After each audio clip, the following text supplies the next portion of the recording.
성도들에게 여호와 하나님 아버지는 매우 소중합니다. 그 하나님께서 우리를 창조하시고 또 이 세상에 보내셨잖아요. 뿐만 아니라 우리를 선택을 하셔서 그의 백성이 되게 하셨습니다. 오늘 이 교회에 나오면서 나는 하나님의 자녀가 아니다 라고 생각하는 분은 제 설교에 공감하지 못하겠지만, 이 하나님의 자녀가 아닌데 또 예배를 나와서 드릴 이유도 없지 않습니까? 동시에 예수 그리스도도 우리에게 너무나 소중한 분인데, 그 예수님이 우리를 위해서 십자가에 죽으시고 우리를 대속하셨습니다. 그리고 3일 만에 부활하셔서 다시 살아나셨는데, 왜 예수님이 십자가에 죽으시고 사흘 만에 부활하셨을까요? 우리를 죄와 사망에서 구원을 받게 해서 새 생명 얻어서 사는 그런 사람이 되게 하시려고 예수님이 십자가와 부활을 성취하셨으니까 우리에게 너무 소중한 분이죠. 우리에게 성령님도 역시 매우 소중하신 분인데, 여호와 하나님께서 선택하신 우리를 찾아오셨습니다. 그리고 구체적으로 예수님의 십자가와 부활의 공로가 믿어지게 하셔서 그 보혈의 대속의 효능을 우리에게 적용하신 분이 성령 하나님입니다. 성령님이 예수님의 보혈로 우리를 살리셨다 그 말이잖아요. 여러분, 우리를 살리시기 위해서 예수님이 십자가에 자신의 목숨을 내놓으시고 우리의 죄값을 대속하셨다 그 말이잖아요. 여러분, 이 사실을 믿은 영혼이 하나님 앞에 의롭다함을 받은 겁니다. 의롭다함을 받은 우리의 삶이 회복이 되었고, 그리고 하나님의 자녀가 되는 권세를 얻은 것이죠. 사실 우리가 구원받았다 그러면 소명과 중생, 회개와 신앙, 칭의와 양자, 이렇게 6가지 단어를 동원해서 설명을 드릴 수가 있는데, 소명받는 즉시 하나님의 자녀가 되는 겁니다. 그러니까 논리적으로 소명부터 양자까지 설명을 했지 동시에 일어나는 일이기 때문에 논리적인 순서만 제가 여러분에게 정했을 뿐이지 동시에 일어나는 일입니다. 다시 말하면 성령님이 우리 안에 들어와서 마귀가 주장하던 이 영혼에서 마귀를 추방시켜 버려서 우리의 영혼을 살리셨습니다. 이걸 거듭났다, 중생받았다 그렇게 말하죠. 우리의 영 안에 여러분 좌정하심으로 허물과 죄를 그리스도의 보혈로 다 씻어내신 겁니다. 그걸 우리가 성령 세례 받았다, 불세례 받았다 그렇게 말하죠. 말하자면 우리 속에 있는 이 죄를 다 성령님께서 불로 태워버렸다. 그래서 불세례. 성령님이 불로 태웠다 해서 성령 세례. 성령 세례 받은 사람에게 교회의 회원이 되었다는, 그래서 성부와 성자와 성령의 이름으로 고백을 받고 세례를 주는 것이죠. 물세례가 먼저입니까? 불세례가 먼저입니까? 불세례가 먼저입니다. 성령 세례를 받은 사람에게 교회가 고백을 받고 물세례를 베푸는 것이다 그 말이죠. 그러면 우리가 이미 설교를 들었습니다만 성령이 임하시고 우리가 성령 세례 받았습니다. 그럼 성령 세례 받은 사람은 중생 받고 하나님의 자녀가 됐죠. 이런 거듭난 사람은 성령의 충만을 받아야 되는데, 오늘 에베소 5장 18절에 술 취하지 말라 이는 방탕한 것이니 오직 성령으로 충만함을 받으라 그랬습니다. 사람이 술에 취하면 술이 그 사람을 완전히 지배를 하게 됩니다. 여러분, 술에 지배를 받는 술 취한 사람들 종종 주변에서 많이 봤지요. 근데 우리가 이 성령에 취하면 성령님이 우리를 지배하시고 인도하시니까 그 사람의 생각이나 느낌이나 말과 행동이 완전히 믿음으로 지배를 당하게 합니다. 성령님께서 우리를 믿음으로 모든 것을 이끄시고 지배하게 하신다 그 말이죠. 술의 중독성은 제가 설명을 안 드려도 여러분이 잘 아실 겁니다. 한번 술 마신 사람이 술 한 번 마신 것으로 끝나지 않고 거듭 술을 마시면서 술에 인이 박이게 됩니다. 그래서 늘 술 취한 모습을 보이게 되죠. 그런 사람에게서 생산성이나 창조성이나 진취성이나 건설적인 모습을 보기는 참으로 어렵습니다. 따라서 예수 믿는 성도는 성령으로 충만해 있어야 되는데 술 취한 사람 보면 굉장히 담대해지는 걸 보게 됩니다. 제가 보니까 어떤 사람이 기억이 나는데 평상시에는 말 한마디도 안 해요. 굉장히 얌전한 사람이에요. 근데 술을 먹으면 밤새 혼자 떠듭니다. 뭐 내용도 없는 말을 가지고 그래 그걸 사람들이 술주정한다 그러죠. 목사가 한 번 정도는 술주정을 받아줄 수 있을지 모르지만 시간도 없고요. 또 거기에 상대를 해서 얻을 수 있는 유익이 아무것도 없으니까 자리를 피하는 것이 상책이라고 생각하죠. 그런데 성령에 충만한 성도는 어떻습니까? 성령에 충만한 예루살렘 교회 성도들이 평상시에는 전도를 잘 못한 것 같은데 얼마나 담대하게 하나님의 말씀을 전하는지 베드로도 그렇고 성도들도 그랬습니다. 우리와 함께 하시는 성령님은 그대로 계시는 분이 아니고 우리 안에서 일하십니다. 자, 우리 안에서 어떤 일 하셨습니까? 중생시키셨죠? 그걸로 끝나는 것이 아니고 성화의 걸음, 사명을 감당하도록 일하신다 그 말입니다. 그러면 우리가 성령 충만하다 이렇게 말할 때 우리 속에서 성령님이 일하시는 정도가 세면 성령 충만이 센 것이고 그 일하심의 정도가 약하면 성령 충만의 정도가 약한데 여러분이 좀 이해하기 쉽게 하기 위해서 성령이 충만하면 예수 그리스도로 말미암아 능력 있는 삶을 살아갑니다.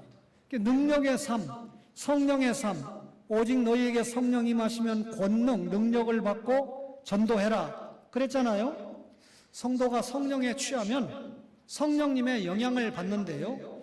자, 이 어떤 사람에게는 성령이 크게, 어떤 사람은 그 충만의 정도가 적게 나타날 수 있지만 여러분 누구든지 예수 믿는 신자에게는 성령님의 영향이 나타나게 됩니다. 자, 어떤 사람이 구원받은 신자가 성경을 읽습니다. 똑같이 성경을 읽는데 어떤 사람에게는 충만이 많이 나타나고 어떤 사람은 그 충만이 적게 나타납니다. 그러니까 성경을 읽을 때 그 조명의 정도, 은혜의 정도가 다르게 나타나지만 분명한 것은 크든지 적든지 간에 감동을 받는다. 성경 읽어야 된다는 얘기죠. 기도를 할 때요, 반드시 그 성령의 충만이 크고 적게 나타나는 차이는 있지만 기도하면 반드시 성령님의 은혜를 받는다. 그 말입니다. 우리가 예수 믿고 일상의 삶을 살지 않습니까? 근데 반드시 성령님께서 함께 하심으로 성화의 삶을 살게 되는데 구원받은 신자는 곧바로 성화 출발을 하잖아요. 그런데 이 성화의 삶에서 많고 혹은 적게 나타나기는 하지만 반드시 성령님의 영향을 받으면 성화의 삶이 나타난다는 겁니다. 어떤 일을 처리할 때도 많고 적은 차이가 있지만 반드시 성령님의 개입이 함께 하십니다. 우리 일상의 삶에서 성령님의 동행하심이 분명히 느껴진다는 거죠. 성령님이 나와 함께 하시는 것이 느껴지니까 두려움이 없어집니다. 이것이 성령의 충만이죠. 여러분 어떤 유명한 의사, 꼭 이 나라에 필요한 의사가 또 우회전하는 트럭에 치여 죽었다 그러는데 그분이 예수를 믿는 분인지 아닌지는 제가 모르겠지만 믿으면 천국이고 그렇게 죽었어도 안 믿으면 지옥에 가는데 참 안타깝잖아요. 트럭 운전사가 일부러 죽였다라고 제가 생각은 하지 않지만 여러분 그 사람이 만약에 이 보도에 의하면 굉장히 좋은 쪽으로 보도가 되는데 예수를 믿는 사람이라면 성령 충만함에 의해서 환자들을 살리기 위해서 그런 의사가 어디 있습니까? 10분 내에 출동을 해야 자기 분야의 사람들의 목숨을 건질 수 있다고 생각해서 주차도 못하니까 병원에 자전거를 타고 급히 가서 수술을 하는 그런 의사였다. 여러분과 저가요, 예수 믿고 구원받아 일상의 사명을 감당할 때 성령님의 충만함이 있어야 돼요. 그래야 우리가 성화의 삶이 크게 나타나고, 성화의 삶이 하나님 앞에 잘 나타날 때 하나님 나라 일꾼으로 사명도 감당할 수가 있다는 거죠. 어떤 경우에 성령 충만히 받았다가 즉시 또 사라지거나, 어떤 특정한 사람에게만 성령님이 나타나는 것 아닙니다. 우리가 이 세상의 삶을 사는 동안에 끊임없이 거듭남을 받은 성도 누구에게든지 느껴지고 확인되는 일이 성령의 임함입니다. 따라서 우리 성령님이 우리 속에서 언제나 함께 하시면서, 여러분과 저가 일을 하잖아요. 우리가 일하는 것처럼 성령님도 우리 속에서 우리를 붙잡고 일을 하신다, 그 말이죠. 따라서 예수 믿고 성령 세례 받은 우리에게 성령님이 우리를 붙잡고 일하신다. 성령님이 우리를 붙잡고 일하실 때 그 사람의 모습이 어떻게 나타나느냐? 그것이요, 이 오늘 본문에 보니까 사람들과 좋은 관계 속에서 살아간다는 겁니다. 오늘 본문에 시와 찬미와 신령한 노래들로 서로 화답하며, 에베소 5장 19절에 그렇게 설명을 하고 있죠. 서로 화답한다 라고 하는 말은 서로 인사한다, 서로 대화한다, 그 말입니다. 여러분, 사람을 만날 때 아주 인사를 잘하는 사람이 있습니다. 당연한 건데, 요즘은 어린아이들도 어른을 보면 너무 인사를 잘 안 하니까 참 인사하는 아이들을 보면 참 가풍이 있고 교양이 있고 교육을 잘 받은 자녀다, 이렇게 생각을 하잖아요. 선생님들을 자주 만나는데 학교 선생님들입니다. 이제 학교 선생님들을 하고 싶지 않다가 퍼센트가 높은데, 저를 만나는 선생님도 그래요. 더 이상 교사 생활을 하고 싶지 않다. 그 중대한 이유가 아이들도 아이들도 선생을 선생으로 여기지 않지만 학부형들마저도 선생을 선생으로 여기지 않는다. 그러니 선생할 맛이 나겠습니까? 이런 물결이 교회 안에도 들어오고 있는 것이 현실이죠. 시와 찬미와 신령한 노래는 성경에 있는 말씀을 의미하는데, 자, 성경 속에 여러분 이 편지를 보면 주 예수 그리스도의 은혜와 평강이 너희에게 함께할지어다. 평강, 샬롬 아닙니까? 상대방을 만날 때 주님 안에서 평안하시기를 바랍니다. 굉장히 큰 인사입니다. 또 주님 안에서 은혜를 많이 받으시기 바랍니다. 오늘 설교 말씀을 받을 때 하나님의 말씀으로 은혜 많이 받으시기 바랍니다. 좋은 인사잖아요.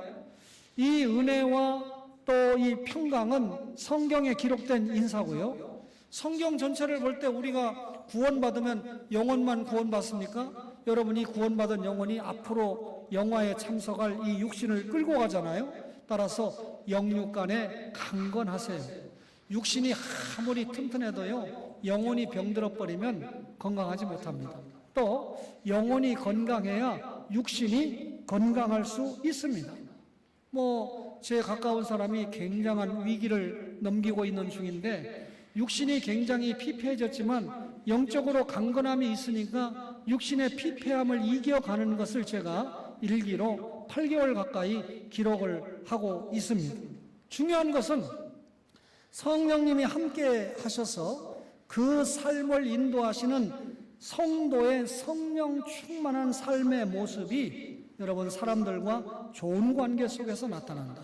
사람 관계가 좋으면 교제 잘하죠, 인사 잘하죠, 음식도 나누어 먹기도 하죠. 또 여러분 함께 기도하잖아요. 이 사람 관계가 잘 안 좋은데 그 사람하고 싸우고 같이 만나서 금방 기도하자고 됩니까? 또 성경을 같이 상고하는 등 여러분 아름다운 관계, 영적인 관계로 발전한다, 그 말입니다. 이 초원의 교회 설립의 중요한 사명 가운데 하나가 여러분 예배가 있잖아요. 또 교육이 있잖아요. 전도와 선교가 있고, 마지막 네 번째가 뭡니까? 교제잖아요. 그러니까 성도와 성도 간에 여러분 인사도 잘하고 좋은 관계 속에서 살아가야 됩니다. 그렇죠? 이번 주에는 참 오시기 어려울 거다라고 생각했던 고령의 노인 성도가 이 교회에 와서 이렇게 만나게 되면 참 반갑습니다. 한 번 더 이렇게 뵈니까 더 기쁩니다. 앞으로도 건강하세요. 그리고 모시고 있는 자녀들을 볼 때 참 훌륭합니다. 이렇게 격려하고 인사하는 것이 사람과 사람과의 관계에서 좋은 관계 아니겠습니까? 주님을 찬양한다고 그랬어요. 너희의 마음으로 주께 노래하며 찬송한다. 에베소 5장 19절의 말씀인데, 성령님의 인도함을 받는 성도는 성령 충만한 삶이 날마다 나타나는데, 자, 우리가 하나님의 은혜에 감사하죠. 그리스도의 구속에 감사하죠. 성령님의 인도, 보증하심에 감사하지 않습니까? 그러니까 여러분, 성부와 성자와 성령님을 통해서 신령한 복을 받고 지금도 인도함을 받고 있는 사실 앞에, 하나님 앞에 찬양할 수밖에 없는 거죠. 그 크신 하나님의 사랑, 구속함을 어찌 찬양하지 않을까? 제가 예수님의 오시고 사시고 죽으시고 부활 승천, 하나님 보좌 우편 좌정, 그리고 영광의 재림, 여러분 이 예수님이 떠나가시면 성령님이 오신다고 그러고 50일 만에 성령님이 오셨잖아요. 그때부터 제가 성령님에 대한 설교를 지금 모처럼 몰아서 하고 있습니다. 그래서 이미 성령의 강림이라든지 성령 세례라든지 설교를 마쳤고요. 오늘 성령 충만이죠. 이제 다음 주에는 제가 일부 예배만 설교하지만 성령의 은사입니다. 처음에 설교할 때 조금 소개를 했기 때문에 구체적으로 설명을 하고, 그 다음에 성령을 따라 행하라 라고 하는 갈라디아서 말씀을 통해서 성령에 관한 말씀을 집중적으로 여러분에게 설교하는데, 그 성령님이 우리에게 구속을 적용하셨고 그 성령님이 지금도 우리를 인도하시고 지금 영과 진리로 경배하도록 인도하시는 분도 성령님이신 줄로 믿으시기를 바랍니다. 그러니 성령 충만하면 사람과 관계가 좋아요. 성령 충만하면 주님을 찬양해요. 성령 충만하면 하나님께 감사합니다. 범사의 우리 주 예수 그리스도의 이름으로 항상 아버지 하나님께 감사한다. 이게 20절의 말씀이잖아요. 성령 충만한 사람은 환경이 좋고 나쁨에 상관없이 자신이 처한 환경 속에서 하나님의 은혜와 인도하심을 깨닫고 감사함을 드립니다.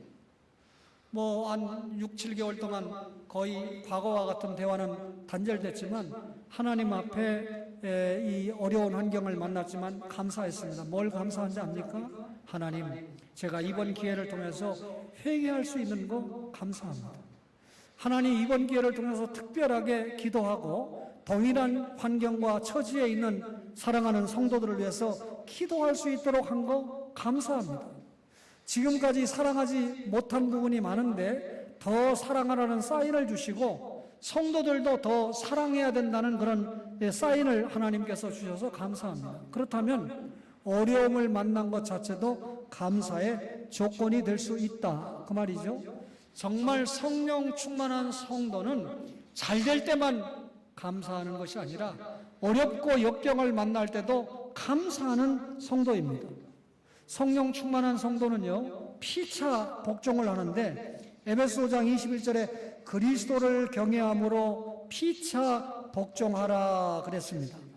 이 복종한다는 말은 존경과 섬김을 말하는데요. 여러분, 이 사람 존경해, 강요로 되는 게 아니잖아요. 너 이 사람 존경 안 하면 가만 안 둬? 위압에 의해서 존경하는 건 아니잖아요. 그러면 여기 피차 복종하라 그랬을 때 그리스도의 명령에 순종하는 마음으로 서로 복종을 해야 되는데요. 사람에게 복종하는 거 참 힘든 일이거든요. 그런데 우리가 그리스도를 경외하기 때문에 가능합니다. 우리가 경외하는 그리스도가 성부 하나님께 복종하셨고요.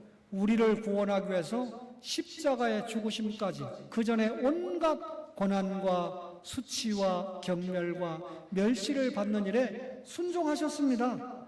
이런 것이 성령의 인도를 받을 때 가능하다는 겁니다. 성령 충만함이 없다면 우리에게 순종함도 있을 수 없다는 겁니다. 참으로 놀라운 일인데요. 일반적으로 성령이 충만하면 여러분, 나에게 불이 임하고 계시가 임하고 따끔따끔하게 이적이 일어나고 또 내가 일시에 술쟁이가 술이 끊어지고 담배쟁이가 담배가 끊어지고 부인을 두들겨 패는 못된 습성을 가진 사람이 없어지고 그렇게 이해를 합니다. 그런데 제가 부인할 수는 없어요. 성령님이 하시면 담배도 끊어지겠죠. 마약도 끊어지겠죠. 그런데 오늘 성령 충만이 임하면요, 그런 일을 제가 부인은 하지 않지만 성령님께서 분명한 것은 우리를 인도하신다는 겁니다. 우리의 삶을 인도하실 때 그것이 성령 충만인 줄로 믿습니다. 그러면 성령 충만하면 성경 여러 구절을 보면 제가 많은 말을 여러분에게 전할 수 있지만 오늘 본문 안에서 보니까 에베소 5장 16절에 뭐라고 그랬습니까? 세월을 아끼라 그랬어요. 성령 충만을 이야기한 다음에 세월을 아끼라. 무슨 말입니까? 말 그대로 성령 충만하면 세월을 아낄 수가 있는데 여기 아낀다라고 하는 말은 속량한다, 도로 산다. 여러분 이런 뜻입니다. 신약 성경에서는 율법으로부터 구속과 관련해서 이 아끼라, 속량이라는 말을 썼는데요. 예수님께서 자신의 몸을 우리의 죗값으로 십자가에 지불하고 우리를 다시 사셨잖아요. 이게 속량입니다. 따라서 세월은 중요한 시기 또는 금방 지나가 버리는 특별한 기회를 의미하는데 성도가 구원받고 성령 충만하면 세월을 아껴야 됩니다. 세월을 아낀다는 말은 모든 기회를 잡으라라고 하는 의미입니다.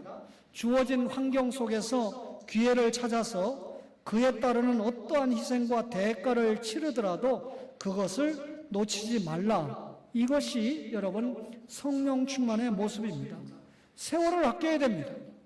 전도할 때가 있죠. 솔로몬의 전도서에 보면 때가 있지 않습니까? 이 때를 허송세월하지 않고 부지런히 매수해서 공부할 때는 공부하고 직장생활 잘할 때는 직장생활하고 전도할 때는 전도하고 기도할 때는 기도하고 그렇죠? 여러분 수학 시간에 영어 공부하는 친구 공부 잘하는 거 봤어요? 영어 시간에 사회 공부하는 친구 잘하는 거 봤습니까? 기도할 때는 기도하고 전도할 때는 전도하고 성경 읽을 때는 성경 읽고 하나님이 허락하신 시간과 공간 속에서 세월을 아껴서 매수하는 거죠. 세월이 얼마나 중요합니까? 그렇잖아요. 네. 손정희 원사님은 저를 보면 중학교 때 그렇게 잘생기고 사이 삼고 싶고 별소리를 다 하시는데 저만 늙었다 이게 아닙니다. 당신도 제가 볼 때는 그때는 교회에서 싱싱하게 기도하고 전도가방 들고 전도하고 다니는데 지금 볼 때 며칠 후 얼마 안 남은 오해하지 마세요. 믿음 있으니까 이 소리 하잖아요. 사람이 죽는다고 그러면 목사님 내려오세요. 뭔 그런 소리를 해요. 이럴 수 있는데 세월이 가면 위가 가까워지잖아요. 아래보다 위가 가까워지지 않습니까?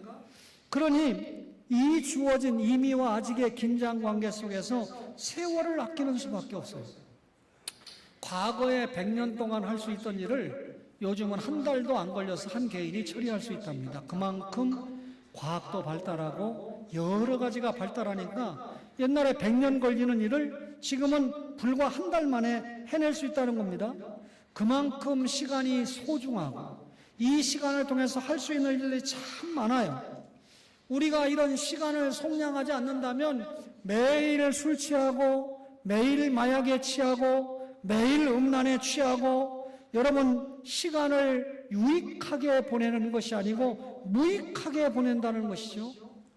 얼마나 악한 시대에 살고 있는지 모릅니다. 여러분 이거 하나님이 듣고 계신데요. 제가 안에 태어나러 갔다가 승기하수처리장 앞에 맨 앞에 좌회전을 받고 섰는데 기름을 아끼기 위해서 N 중립에다 딱 놓은 다음에 막 바뀌었으니까 맨 앞에 섰으니까 막 바뀌었으니까 적어도 2, 3분 걸린단 말이에요. 그런데 그 시간에 잠깐 또 제가 딴 거 하잖아요. 근데 뒤에서 쿵 하는 거예요. 갑자기 들이받으니까 목도 아프고 그렇지만 일단 이 차는 많이 내려가서 보니까 어떤 여자분이에요.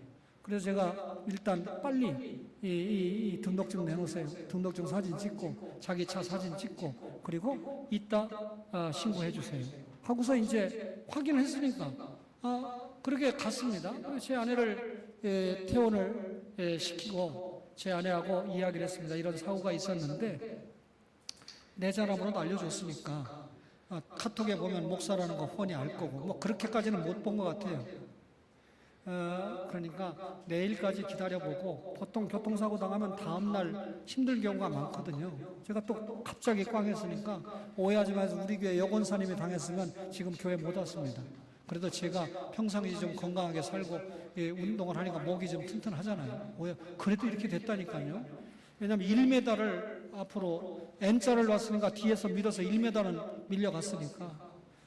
제 아내에게 내일 병원에 가보고 아프면 가보고 그때 사고 신고를 해달라 이렇게 부탁하려고 전화를 했거든요. 그런데 전화를 했는데 뭐 엄살을 부린다는 둥 뭐 아주 세게 나와요. 이 여자 참 못된 여자구나. 세월 참 세상이 약하다는 겁니다. 제 아내가 이미 상황을 다 들었잖아요. 오면서 저 여자는 그대로 두면 안 되겠네. 여보 치료 받아야 되겠네. 그래서 바로 제가 오늘 치료 받아야 되잖아요. 저런 정도니까 목은 뻐근하고 당일날 갔습니다.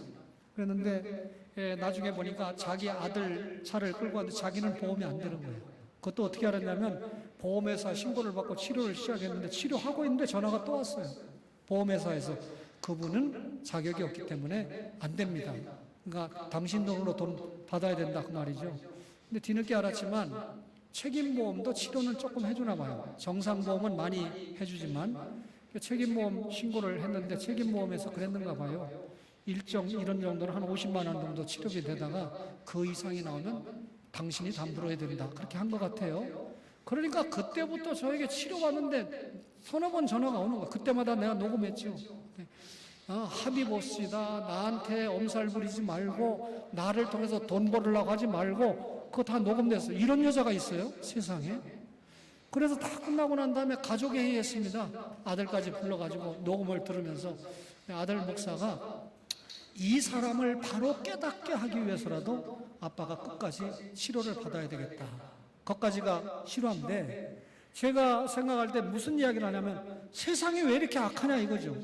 잘못을 지가 해놓고 사정을 해도 될까 말까인데 사람 이 오장육부를 건드리고 여러분 저는 분명히 제 아내하고 합의해서 내일까지 기다려보고 괜찮으면 용서하고 거기까지 들어갔어요. 혹 한두 번 아프면 내 보험으로 처리해서 치료받으면 별거 아니고 끝나는 거 아닌가. 상대방도 뭐 놀랬을 거니까 또 상대방이 여자니까. 그런데 여자가 이렇게 악하게 나오는데 앞으로 법을 전공하고 정치를 전공할 친구가 나한테 답을 주세요. 이거 어떻게 해야 되는 거예요? 녹음 한번 들어보세요. 세상 말로 얼마나 싹 그 뒤가 없는지 제 마음이 속상해요. 이 부분 참으로 악한 시대에 살고 있다. 뭐가 악합니까? 사람이 악한 거 아니에요? 사람이 악하니까 동물을 학대하고 사람이 악하니까 약한 사람들을 여러분 못되게 하고 정치하는 모든 이 사람들이 통과시켜야 될 법은 다 지금 통과 안 시키고 지들 특권 누리는 건 다 통과를 하고 안철수부터 시작해서 뭐 한참 나가서 200명 밑으로 줄인다고 그러는데 줄이는 건 전혀 깜깜무소식이고 여러분 더 이상 속지 말고 진짜 자질이 좋은 내가 한마디로 참고하면 재정구, 김한길 이런 사람들을 살려가지고 그런 사람 찍어주세요. 난 당은 무슨 당인지 몰라요. 영상 매체 앞에서 수없이 시간을 허비합니다. 여러분 성령 충만을 받아서 찾아와야 돼요. 많은 시간을 앉았다 하면 다른 사람 원망하고 시비하면서 버렸던 시간을 찾아와야 됩니다. 여러분 스스로 좌절과 낭망에 빠져서 무의각에 보냈던 세월을 다시 반복해서 살지 않도록 오늘 옆교회가 좌절과 낭망에 빠진 사람이 하나 자살을 해가지고 저에게 황망하게 부탁을 해서 조화를 보내줬습니다. 여러분 이 사업에 실패하고 부인과 이혼하고 더 이상 이 소망이 없는 가운데 빚쟁이들이 독촉했겠죠. 견디기 어려우니까 집사가 자살을 했다는 거예요. 여러분 자살하기 전에 어려운 일 있으면 저하고 상의하세요. 그러면 아주 하나님이 좋은 길을 열어줄 겁니다. 얼마나 안타깝습니까? 목사님이 또 저에게 선배니까 물어요. 이런 데 가서 제가 설교를 어떻게 해야 됩니까? 조문은 또 어떻게 해야 됩니까? 이게 이 43살 먹은 사람이 자살을 해버리니까 얼마나 안타깝겠습니까? 여러분 세월을 성량해야 돼요. 세월을 아끼면 거룩한 삶, 성화의 삶을 살아갈 수가 있다는 겁니다. 세월을 아끼면 성화의 삶을 산다는 것은 지혜자의 삶을 살게 될 것인데요. 오늘 본문 5장 17절에 그러므로 어리석은 자가 되지 말라. 어리석은 자, 15절에 보면 지혜 없는 자, 지혜 없다 이 말보다 너 어리석다 이게 더 센 말이거든요. 세월을 허송하고 무가치하게 살았다 그 말입니다. 지혜 있는 사람은 그렇게 살지 않아요. 세월 속에서 헛되게 그리고 무가치하게 낭비해버린 부분이 없습니다. 그런 세월이 만들어낸 모습이 그 사람의 인격이고 현재의 열매입니다. 성령 충만해서 최선을 다해서 시간을 세월을 아껴서 여러분 직장도 다니고 자기의 어떤 일을 주님의 영광을 위해서 감당했을 때 그 모습이 현재의 인격이고 그것이 현재의 열매다 그 말입니다. 성령 충만을 받으면 주님의 뜻을 이해합니다. 에베소 5장 17절에 오직 주의 뜻이 무엇인가 이해하라.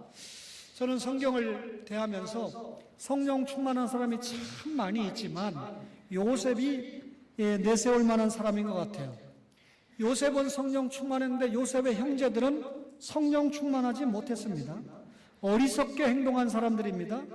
동생이 꿈을 꾼 것이 하나님께서 그 당시에 꿈을 통해서 하나님의 구속 역사, 단순하게 요셉과 가문만 구원하는 것이 아니라 하나님의 택자를 구원하는 그런 꿈을 주신 겁니다. 요셉이 꿈을 이야기할 때 형들이 동생에게 절한다는 꿈이잖아요. 이게 단순한 내용이 아닙니다. 하나님이 그의 가족은 말할 것도 없고 전 세계를 구원하시겠다는 내용이 그 꿈속에 담겨 있지 않았습니까? 주의 뜻을 이해하지 못한 형들이 요셉을 죽이려고까지 했습니다. 그래서 요셉이 13년 동안 얼마나 많은 고난을 겪고 고생을 했는지 모릅니다. 그런데 요셉은 자신의 고난이 이 형들이 자신을 미워했지만 자신을 죽이려고 했지만 하나님이 선민을 구원하시기 위해서 이런 과정의 역사를 만드셨다라고 고백하잖아요. 그러니까 형들이 아버지가 죽으니까 아버지가 있을 때는 아버지 봐서 용서를 받지만 아버지가 바로 떠나가니까 동생이 죽이려고 했던 형들을 보복할 것이다 라고 생각할 때 동생의 말이 무엇입니까? 하나님이 구원 역사를 성취하기 위해서 이런 과정을 이루셨다. 그러니까 형들이 나를 미워한 것도 나를 팔아먹은 것도 내가 고생한 것도 하나님의 뜻이었다. 주님의 뜻을 이해하니까 오히려 형제들에게 보복하는 것이 아니라 형제들과 함께 하나님의 뜻을 이루는 12지파를 이루게 되고 그 가운데 네 번째 유다 지파를 통해서 약속된 여자의 후손 메시아가 오도록 준비하는데 멋지게 사용받은 사람이 요셉이지 않습니까? 성령 충만을 받으면 주님의 뜻을 이해합니다. 주님을 영접한 우리는 성령 충만한 삶을 살아야 됩니다. 이런 충만으로 하나님의 영광을 높이 드러내야 되는데 우리 고신교단은 신전인격자, 인화협동적인 인격자, 문화적인 인격자라는 말을 많이 사용합니다. 그런데 신전인격은 잘 돼요. 누구보다도 예수 잘 믿고 성경도 잘 깨닫고 그러는데 인화협동적인 인격, 하나님을 사랑하면 그 하나님을 사랑한다는 결정적인 증거가 사람을 사랑하는 데서 나타나야 되잖아요. 그래야 믿지 않는 사람을 예수 믿게 하고 믿는 사람을 더 잘 믿고 주의 일을 감당하도록 할 거 아닙니까? 훌륭한 보수주의 신학자가 계셨어요. 진현 씨 잘 들으세요? 태극기 부대입니다. 진현 씨가 지난 주일날 저에게 어제 그저께 선지자 노릇을 했는데 목사님 초원교회 오니까 너무 행복해요. 옆에 있는 방 어떤 권사님이 엄마같이 대해주시고 반찬이 떨어지면 말하라 하고 너무너무나 초원교회는 사랑도 많고 그러면서 교회는 아줌마들의 수다 장소가 아닙니다.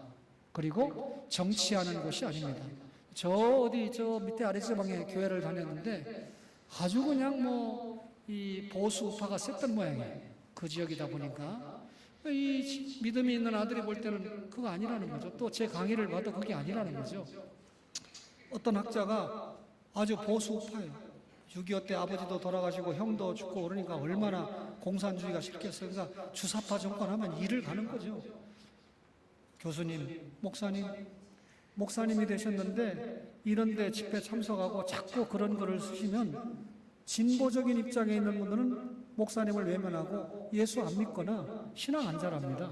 딱 제 말에 자기한테 이렇게 말해주는 사람은 신목사밖에 없었다. 그 이후로 진보에 대해서 공격 안 합니다. 그렇다고 뭐 수용했다고도 말할 수 없지만, 그런데 이번에는 또 거기에 걸맞는 좋은 학자가 완전히 또 진보 측에 서가지고 보수를 얼마나 공격하는지 몰라요. 그러니까 이 보수적인 입장에 있는 사람들은 신자도 아니야. 그래서 이 학자가 또 그러면 안 되잖아요. 제가 그분에게는 좀 어렵지만, 관계가 앞에 분보다 가깝지는 않지만 제가 정중하게 글을 써가지고 보냈습니다.